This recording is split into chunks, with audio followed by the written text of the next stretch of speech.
Nouara tente de réparer les dégâts. La nuit dernière, la police aux frontières a délogé ce jeune Afghan de son squat. À Calais depuis 2 semaines, chaque jour, il essaie de rejoindre l'Angleterre.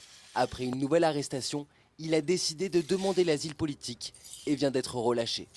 On était une dizaine à dormir ici cette nuit. Ils ont cassé les fenêtres avant de nous sortir violemment de la maison. Ensuite, ils nous ont emmenés au poste de police, puis ils nous ont relâchés. Il y a 1 an, sur instruction du ministre de l'Immigration, la jungle de Calais était entièrement rasée. Érythréens, Soudanais, Pakistanais ou Afghans, 1500 clandestins vivaient sur ce campement de fortune. Nombre d'entre eux ont été renvoyés chez eux. Aujourd'hui, de la jungle, il ne reste plus rien.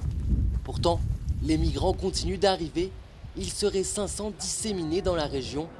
Moins nombreux à Calais, la prise en charge des migrants s'est améliorée. Il y a un point d'eau, on a un petit bâtiment dans lequel on a mis les premiers secours, etc. Je crois que tout le monde a y gagné et je crois surtout qu'il y a ce moment de calme que nous on a toujours revendiqué. C'est-à-dire qu'à midi au soir, ceux qui peuvent venir jusqu'ici, eh bien, ils retrouvent un moment de paix, un moment où on peut se parler, où on peut se questionner. Les démarches administratives sont également simplifiées.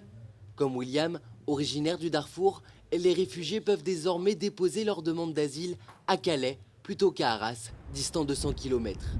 Mais aux portes de l'Angleterre, beaucoup préfèrent tenter la traversée de la Manche. La grosse difficulté, c'est ceux qui ne veulent pas, en fait, qui viennent mais qui veulent absolument passer l'Angleterre.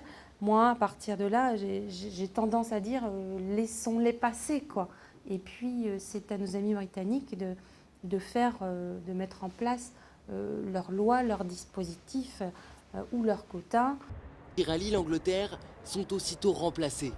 Les ONG observent un renouvellement total de la population tous les 15 jours. 1 an donc après le démantèlement de la jungle, même si les migrants sont moins nombreux, Calais reste pour eux une étape obligée avant l'Eldorado britannique.